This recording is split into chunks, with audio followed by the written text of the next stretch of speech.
नमस्कार, म रेशमा थापा मगर। आज म तपाईहरुलाई रिटर्न एन्ड रिस्क यो च्याप्टर पढाउन गइरहेको छु। यो च्याप्टरको दुईटा टर्म छ, जस्तै यहाँनिर देखिन्छ। एउटा के छ हामीसँग रिटर्न छ र अर्को के छ रिस्क, हैन। एउटा के छ हामीसँग रिटर्न र अर्को रिस्क। हामीले डेली लाइफमा पनि युज गर्छौं नि। रिटर्न भनेको केही फिर्ता आउने, त्यसलाई के भन्छौं हामी रिटर्न। रिस्क भनेको के हो जोखिम भन्छौं नि। हामीले सोचेको भन्दा अरु केही काम एक्स्ट्रा हुन्छ अथवा हामीले सोचेको जस्तो हुँदैन भने त्यसलाई हामी के भन्छौं रिस्क भन्छौं।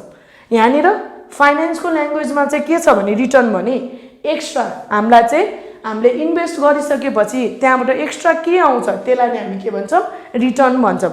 जस्तै मैले काहीँ इन्भेस्ट गर्ने बेला 10% अथवा 10% चाहिँ कस्ट बियर गर्नु पर्यो, किनभने मैले इन्भेस्ट गर्दा पनि मलाई पैसा कहाँबाट ल्याएको हुन्छ, त्यसको लागि के लागिरा हुन्छ कस्ट लागिरा हुन्छ। मैले के गरे काहीँबाट 10% मा चाहिँ पैसा ल्याए र त्यसलाई के गर्दै इन्भेस्ट गरे र त्यो इन्भेस्ट गर्दा फेरि चाहिँ त्यहाँबाट मलाई चाहिँ कति पर्सेन्ट आयो 12% आयो भने मेरो नेट रिटर्न कति पर्सेन्ट भयो हाम्रो लागि 2%। रिटर्न भनेको हामीलाई एक्स्ट्रा जे आउँछ त्यसलाई चाहिँ के भन्छौं हामी रिटर्न भन्छौं। रिस्क भनेको अब के सोच्यौं भने जहाँ पनि इन्भेस्ट गर्दा फेरि हामीले के भन्छौं जब इन्भेस्ट गर्छौं जहिले नि प्रफिट हुन्छ भनेर नै लगानी गर्छौं।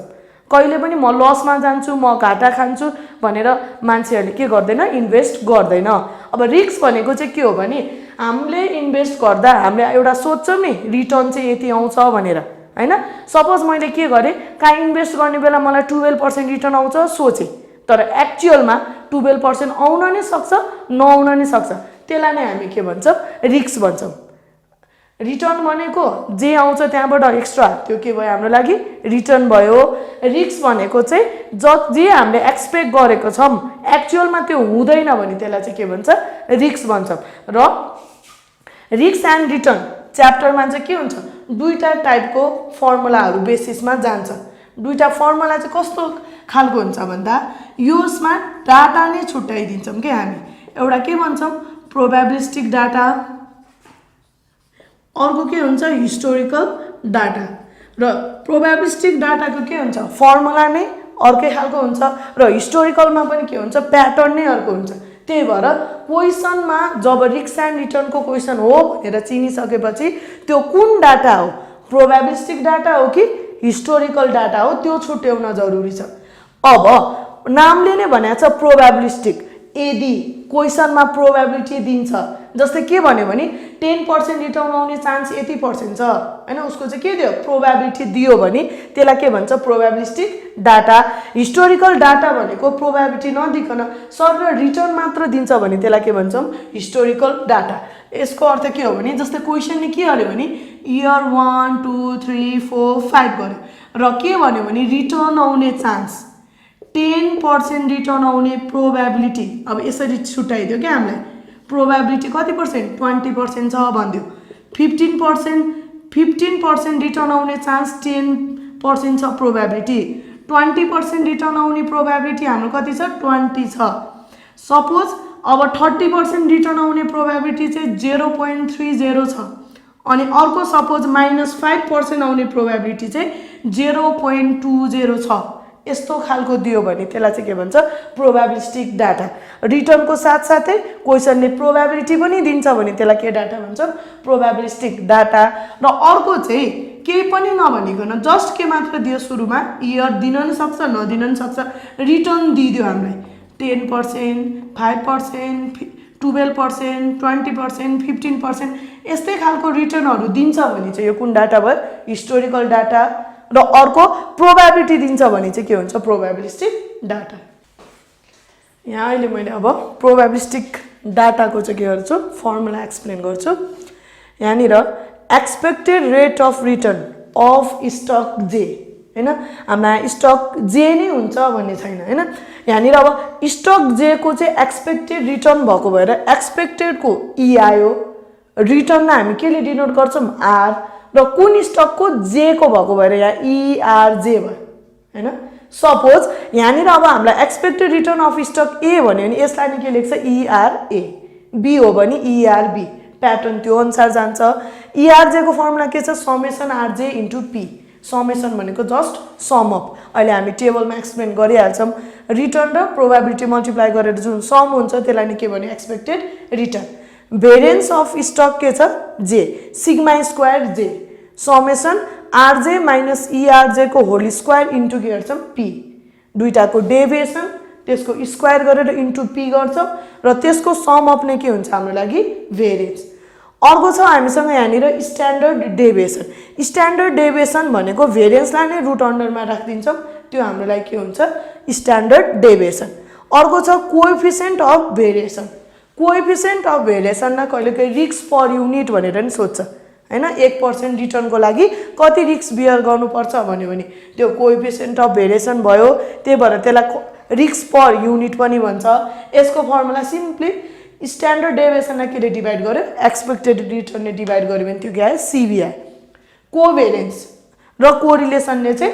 दुईटा स्टकको रिटर्न कतातिर गइराछ दुईटाको ट्याली गर्ने भएको भएर ए र बी एकैचोटि निकाल्छौँ माथिको डाटाहरू चाहिँ इन्डिभिजुअल स्टकतिर जाने भयो यो चाहिँ दुईटै स्टक एक ठाउँमै जाने भएको भएर समेसन के गर्छौँ RA minus ERA into RB minus ERB into P यो तीनटा टेबल मल्टिप्लाई गरेर जुन सम अप गर्छौँ त्यसलाई नै के भन्छौँ कोभेरिएन्स र कोभेरिएन्सलाई नै इन्डिभिजुअल स्ट्यान्डर्ड डेभिएसन जस्तै कोभेरिएन्स बिट्विन ए र बी छ भने स्ट्यान्डर्ड डेभिएसन ए र स्ट्यान्डर्ड डेभिएसन बीले डिभाइड गर्दा त्यो के आयो कोरिलेसन आयो यहाँनिर आरजे भनेको रिटर्न अफ स्टक जे र पी भनेको के हुन्छ हाम्रो लागि प्रोबेबिलिटी हुन्छ ल हामीसँग यहाँ एउटा क्वेसन छ stock A and B have following probability distributions of expected future return हैन क्वेसनले नै भनिरहेछ प्रोबेबिलिटी डिस्ट्रिब्युसन र क्वेसन हेर्दा पनि थाहा हुन्छ यो कुन डाटा हो भनेर अब प्रोबेबिलिटी दिइसकेपछि प्रोबेबिलिस्टिक डाटा रिटर्न दुईटा स्टकको दिएको छ एउटा रिटर्न अफ ए र अर्को के छ रिटर्न अफ बी अब हामीले चाहिँ सिधै प्रोबेबिलिटीलाई पी रिटर्न अफ ए लाई आरए रिटर्न अफ बी लाई आरबी भनेर लेखिहाल्न मिल्दैन फाइनेन्समा के गर्नुपर्छ त्यसलाई के एज्युम गरेको त्यो सबै डिस्क्राइब गरे हुनुपर्छ जस्तै यहाँनिर अब सुरुमा हामी के गर्छौँ भने लेट प्रोबेबिलिटी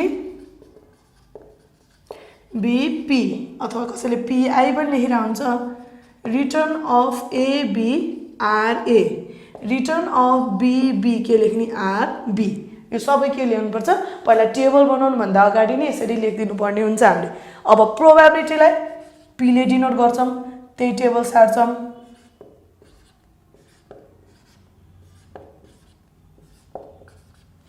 रिटर्न अफ ए भनेको आरए जुन कति छ 12.5% 5 10 25 र 35 रिटर्न अफ बी भनेको कति छ हामीसँग -20% 0 15 30 र कति छ 36 हैन अब ए नम्बरमा हामीलाई के सोध्यो calculate expected rate of return of each stock दुईटा स्टक छ त्यो दुईटै स्टकमा हामीलाई के निकाल्नु छ एक्सपेक्टेड रिटर्न र हाम्रो फर्मुला अघि डिस्क्राइब गरे अनुसार अब के हुन्छ भन्दा यहाँ expected rate of return of each stock भनेको सुरुमा कुन गर्छौँ हामी rate of return of stock A expected return of stock A ERA ले डिनोट गर्यो फर्मुला हुन्छ समेसन आरए इन्टु पी दुईटा मल्टिप्लाई गरेर जुन जोड्छौँ त्यही नै एक्सपेक्टेड रिटर्न भयो त्यस्तै बी को लागि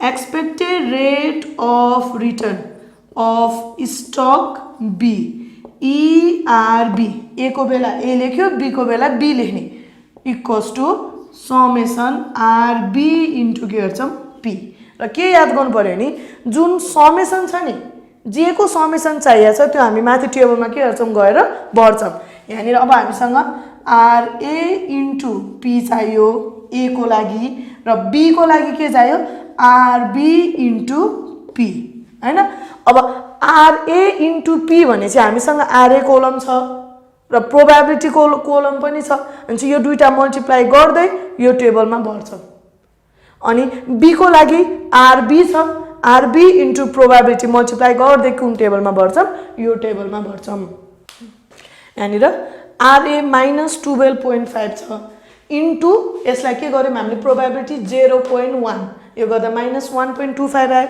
यस्तै फेरि अर्को रिटर्न छ 5 इन्टु 0.2 गर्दा यो टेबलमा 1 भर्यौँ 10 इन्टु 0.5 4, 25 इन्टु 0.2 गर्दा 5, 35 इन्टु 0.1 गर्दा कति गऱ्यौँ 3.5। यो दुईटा टेबल मल्टिप्लाई गऱ्यौँ र त्यसको समेसन गर्दा यो कति आयो 12.25। त्यस्तै बी को गर्दा -20 इन्टु 0.1 यहाँ लेख्यौँ, अर्को 0 सँग मल्टिप्लाई गर्दा 0 भइहाल्यो। यो आरबी र प्रोबेबिलिटी मल्टिप्लाई गरेर आरबी इन्टु पी टेबलमा राख्यौँ र यसको समेसन कति आएको छ 13.6। भनेपछि अब यहाँनिर के गर्नु पर्यो भने सिधै समेसन आरए इन्टु पी हाम्रो कति आएको छ 12.25% र आरबी इन्टु पी को समेसन कति आएको छ 13.6%। अब बी नम्बरमा हामीलाई के सोध्यो भेरिएन्स अफ इच स्टक सोध्यो हैन। अब हामीलाई सेकेन्ड स्टेपमा हामीलाई के निकाल्नु छ भेरिएन्स। बी नम्बरमा हामीलाई भेरिएन्स सोधेको कारणले अब यहाँनिर यहाँ लेखौँ बी नम्बरमा भेरिएन्स फर्मुला चाहिँ याद हुनु पर्यो। Variance of stock A sigma square A ले डिनोट गर्छौं summation RA minus expected return of A को होल स्क्वायर इन्टु के गर्छौं पी।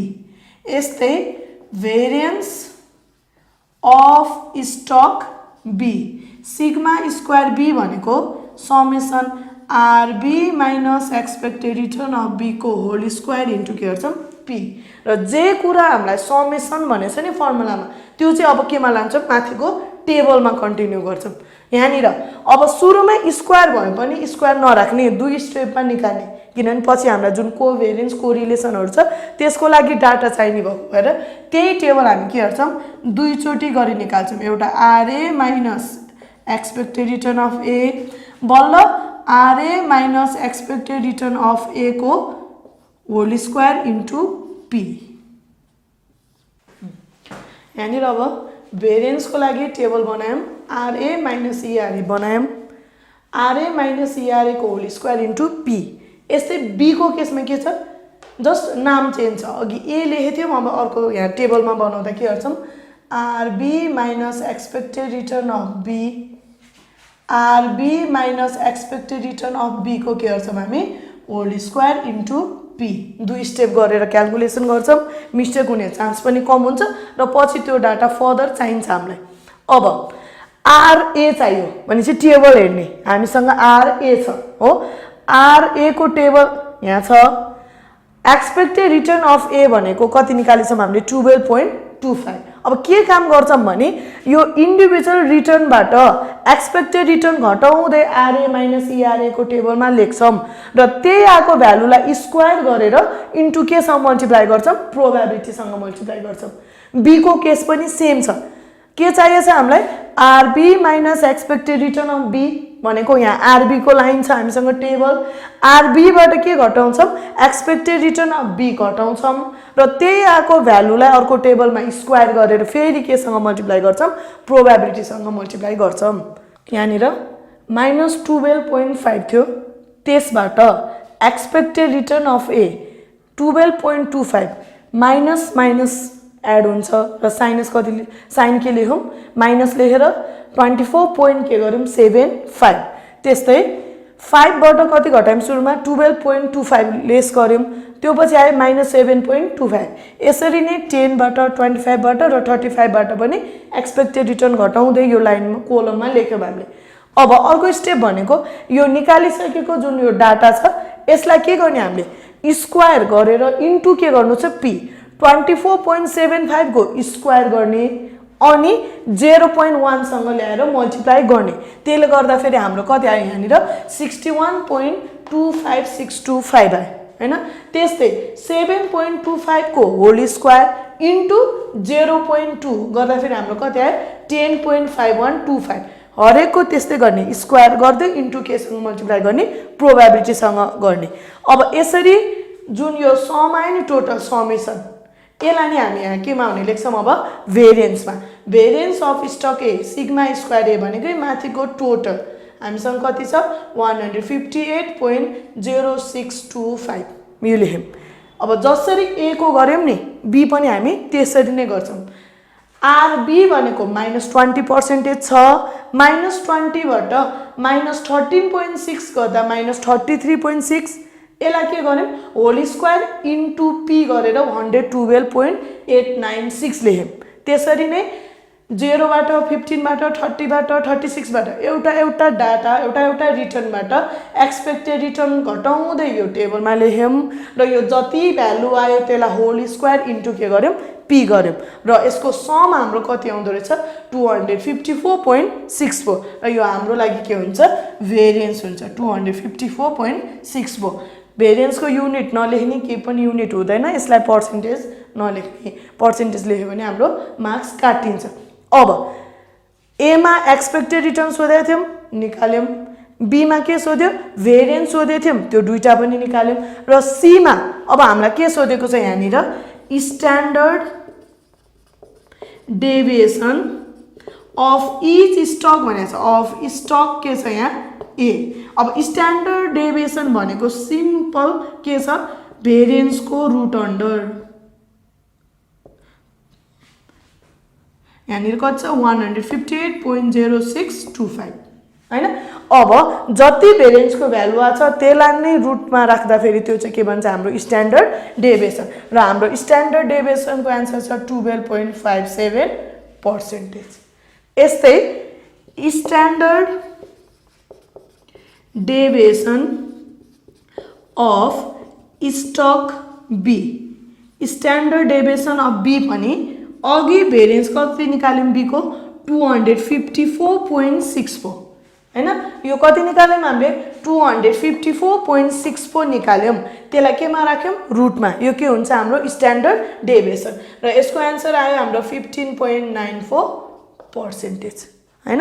जे भेरिएन्स थियो त्यसलाई नै रुटमा राख्दा हाम्रो त्यो के बन्यो स्ट्यान्डर्ड डेभिएसन। अब हाम्रो पालो छ सी नम्बर, सी नम्बरमा सी हैन डी हैन, सी मा स्ट्यान्डर्ड डेभिएसन थियो त्यो निकालिहाल्यौं। अब डी मा in which stock you prefer to invest, A र बी दुईटा स्टक को क्याल्कुलेसन गर्दै थियौं। अब कुनमा चाहिँ हामीले इन्भेस्ट गर्ने भनेर सोध्यो हैन, कुनमा चाहिँ इन्भेस्ट गर्ने प्रिफर गर्छौ भन्यो भने अब के हुन्छ भने यो च्याप्टरमा चाहिँ डिसिजन सोधे कि कोएफिसिएन्ट अफ भेरिएसन निकाल्छौं हैन।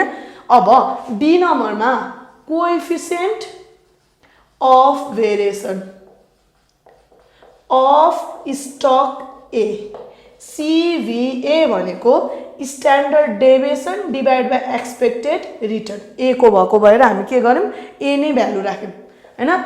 स्ट्यान्डर्ड डेभिएसन ए निकाल्यौं हामीले 12.57 र एक्सपेक्टेड रिटर्न निकाल्यौं हामीले 12.25 जुन हामीले दुईटै निकालिसकेका छौं हैन। स्ट्यान्डर्ड डेभिएसन 12.57 र एक्सपेक्टेड रिटर्न 12.25 ले डिभाइड गर्दा हाम्रो कोएफिसिएन्ट अफ भेरिएसन चाहिँ कति आउने भयो 1.026, यो के को निस्क्यो ए को। अब यस्तै बी को गर्दा यहाँ फेरि यहाँनिर coefficient of variation of stock B, CVB भनेको standard deviation of B upon expected return of B. अब अघि ए को गर्दा फेरि हैन के गरेको थियौं हामीले स्ट्यान्डर्ड डेभिएसन ए को लाई एक्सपेक्टेड रिटर्न अफ ए ले डिभाइड गर्यौं, बी को टर्ममा बी को ले नै डाटा युज गर्ने। स्ट्यान्डर्ड डेभिएसन हाम्रो कति निकालेको थियौं हामीले 15.94 र एक्सपेक्टेड रिटर्न निकालेको छौं 13.6, यो डिभाइड गर्दा हाम्रो भ्यालु आयो 1.172 हैन। यसमा हामीलाई सोधेको थिएन कि कोएफिसिएन्ट अफ भेरिएसन निकाल भनेर, जस्ट के सोधेको थियो कुनमा इन्भेस्ट गर्छौ भनेर, कुनमा इन्भेस्ट गर्छ भनेर डिसिजन सोध्यो कि जहिले पनि के निकाल्ने कोएफिसिएन्ट अफ भेरिएसन। र डिसिजन दिदा के याद गर्नु पर्यो भने योले चाहिँ के मेजर गर्छ रिस्क मेजर गर्छ, पर युनिट रिस्क कति छ त्यो देखाउँछ। अब रिस्क भन्न साथ जहिले पनि के भएको कम भएको राम्रो भनेपछि सीबी जसको कममा छ त्यसलाई चाहिँ के गर्छौं हामी प्रिफर गर्छौं भन्ने लेख्नु पर्यो। यहाँनिर अब डिसिजन लेख्दा फेरि ए को 1.026 आयो, बी को 1.172 भनेपछि हामी कुनमा इन्भेस्ट गर्ने ए मा, यसको सीबी कम छ, यसले चाहिँ के इन्डिकेट गर्छ रिस्क पनि कम छ भनेर। We should invest in stock A as it has less coefficient of variation than stock B, which indicates lower level of per unit risk. यसले चाहिँ के इन्डिकेट गर्यो? Lower level of per unit risk indicate गर्यो। त्यही भएर ए को चाहिँ सिबी कम छ, हामी कहाँ लगानी गर्छौँ? ए मा लगानी गर्छौँ भनेर लेख्यो। अब ई नम्बरमा हामीलाई सोध्यो covariance between stock A and B. अघिसम्मको डाटामा हामीले के गरेका थियौँ? इन्डिभिजुअल ए को निकालेको थियौँ, बी को निकालेको थियौँ। अब यहाँनिर बिट्विन भनेको दुईटाको कम्बिनेसन। के सोध्यो हामीलाई ई नम्बरमा भन्दा? कोभेरियन्स, हैन? कोभेरियन्स कहिले पनि एउटा स्टकको निस्किँदैन, जहिले पनि कोभेरियन्स र कोरिलेसनको लागि दुईटा स्टक नै चाहिन्छ। त्यही भएर ई नम्बरमा covariance between stock A and B COVAB कति हो भनेर सोध्यो, हैन? यसको फर्मुला के हुन्छ? Summation RA minus expected return of A RB minus expected return of B into P, हैन? Formula RA minus expected return of A RB minus expected return of B into के गर्छ? P। र हामीले summation भन्न साथ त्यो केमा भर्छौँ? टेबलमा माथि कन्टिन्यू गर्दै जान्छौँ। यहाँनिर हामीसँग RA minus expected return of A छ, RB minus expected return of B छ, र लास्टमा इन्टु के छ? P, प्रोबेबिलिटी छ, हैन? अब यो टेबलहरु हामीसँग तीनटै अवेलेबल छ। यहाँनिर छ हाम्रो RA माइनस ERA, हैन? अर्को टेबलमा छ RB माइनस ERB र इन्टु के भनेको छ? P। र एउटा चाहिँ म यहाँ देखाउँछु, हैन? सुरुमा हाम्रो RA माइनस ERA भनेको minus 24.75 into RB minus ERB भनेको हाम्रो कति छ? माइनस 33.6 इन्टु प्रोबेबिलिटी कति छ? सुरुको 0.1, हैन? यसरी नै क्याल्कुलेसन गर्छौँ।